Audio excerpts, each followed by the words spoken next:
Without these inventions, Rome would never have been able to create its empire. The Roman Empire conquered almost the entire world, not only thanks to the bravery of its legionaries. The main secret of their victories was the revolutionary weapon that gave the Romans a decisive advantage over any opponents. While the barbarians fought with primitive swords and clubs, Roman geniuses developed weapons that were centuries ahead of their time. These 7 inventions changed the very nature of war, making the Roman army not just strong, but invincible. And the last point on our list was so insane and effective that even the Romans themselves used it with caution. Watch until the end to find out what this secret weapon is. Let's start with personal weapons. The Romans could have used long, beautiful swords like the Celts or Greeks, but their military engineers chose the gladius, a short, heavy, perfectly pointed blade. It was a revolution in close combat, and that's the essence of Roman pragmatism, choosing efficiency over aesthetics. The length of the gladius, about 23.6 to 29.5 inches, was not accidental. It was designed for fast, minimum swing stabbing strikes. Forget about cinematic swings. Imagine, in tight formation, when legionaries stand shield to shield, their scutums, there is simply no room to swing a long sword. But the gladius allowed a precise, deadly thrust through a tiny gap in the enemy's defense. This turned chaotic fighting into a precise and lethal method of combat. An enemy who hacks spends time and energy, while a Roman simply stabs, conserving energy. To achieve such deadly reliability, Roman blacksmiths reached the peak of metallurgy at that time. They used a lamination technique. The central part of the blade was made softer, so that it would not break but bend slightly upon impact, while the cutting edges, on the contrary, were tempered to maximum hardness. This gave the weapon legendary reliability and sharpness. There were at least 3 main types of gladius, each of which was a response to combat conditions. Gladius hispaniensis, Spanish. The earliest and longest, the blade was leaf-shaped. It was a kind of hybrid for those who still like to chop. Gladius mines had a more pronounced waist and a triangular point, the ideal balance between chopping and stabbing functions. Gladius Pompeii, the latest and most widespread, especially after the 1st century AD. Its blade was straight and short. Why?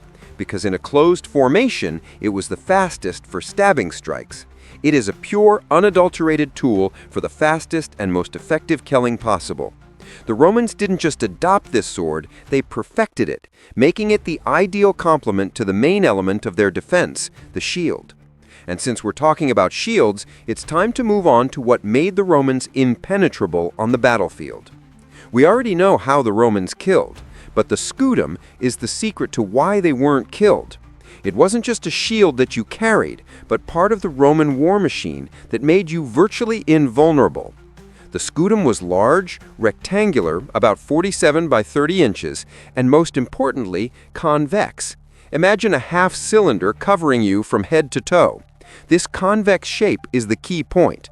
It not only covered up to 80% of the soldier's body, but also ingeniously deflected and distributed the force of any blow.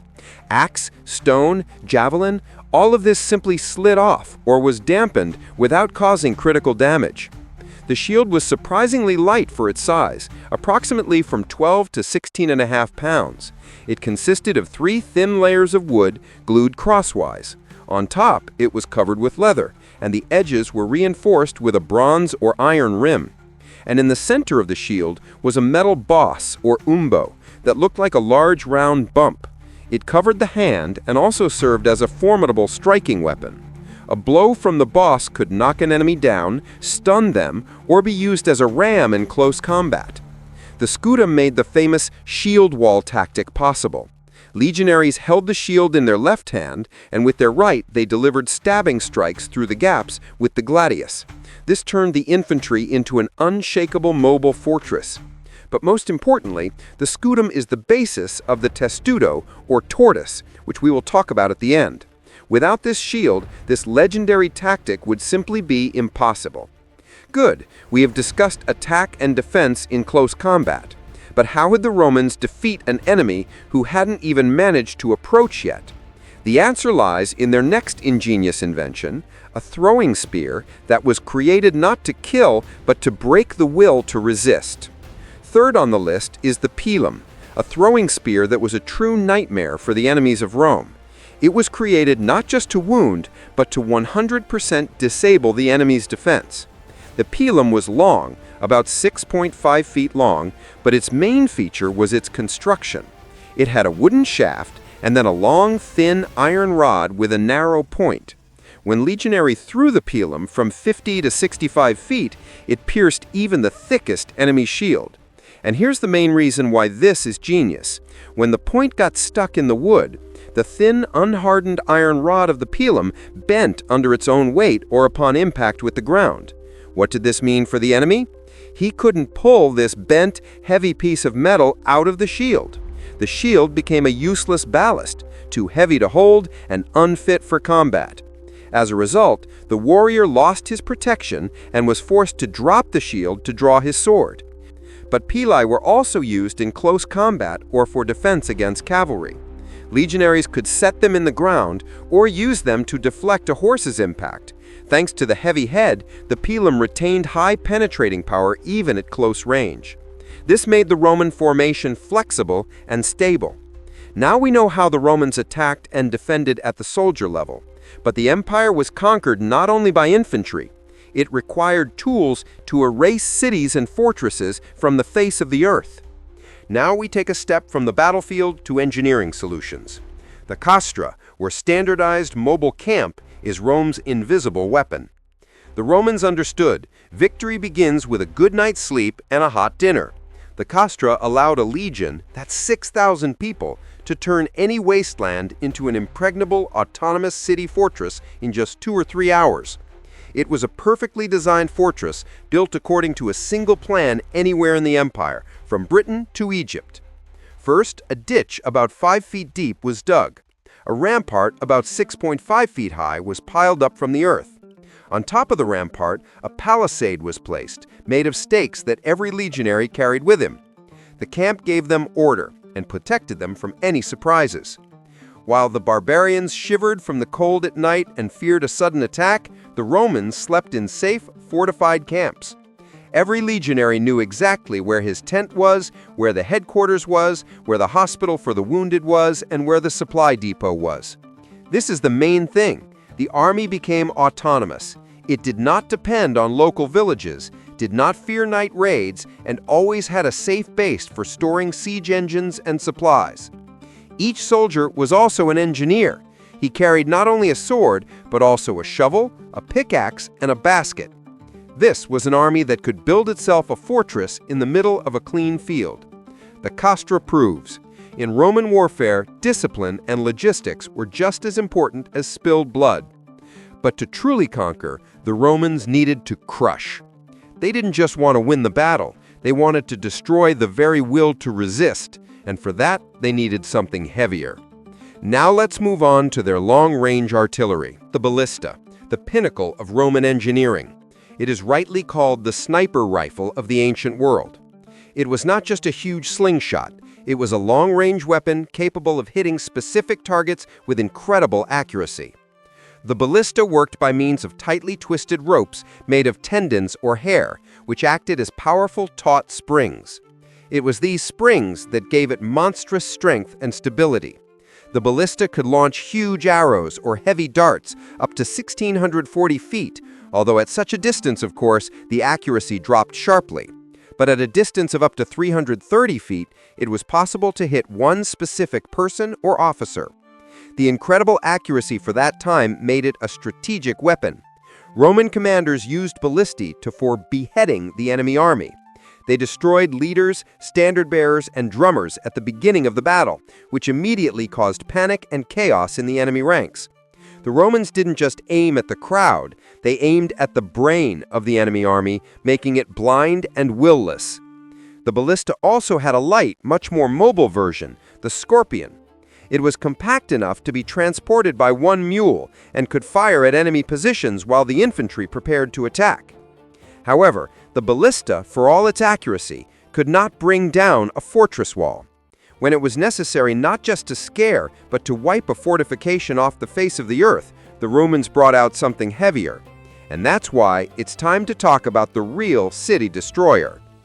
The accuracy of the ballista is, of course, mastery. But when the Romans needed not just to hit the target, but to smash it to hell, they traded the sniper scope for the catapulta, or as it was often called, the onager. This was the real weapon of mass destruction of the ancient world, created for one purpose: to wipe fortresses off the face of the earth.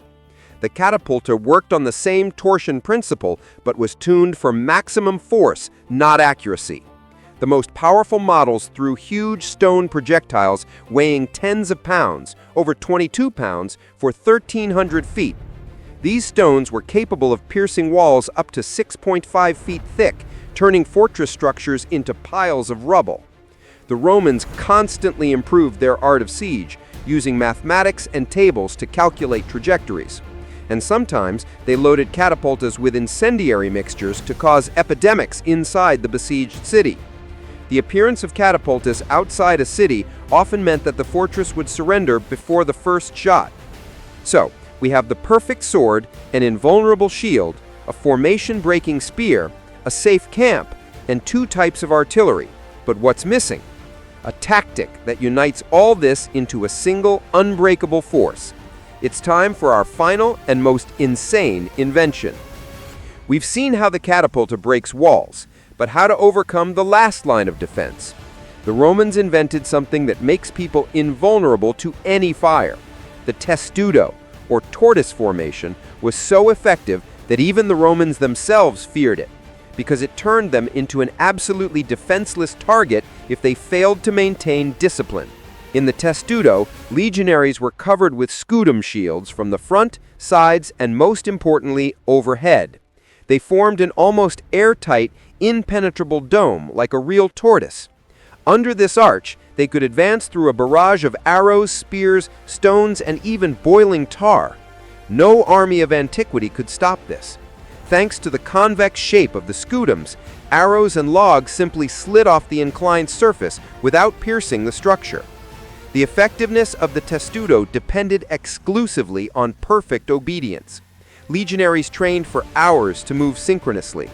If one soldier moved his shield or, God forbid, panicked and broke formation, the entire formation would collapse. In this case, all hundreds of soldiers instantly became vulnerable. Therefore, the testudo was used cautiously and only in open terrain or during an assault when an attack from the flanks was impossible. This is how the Roman Empire built its dominance. Thanks to this.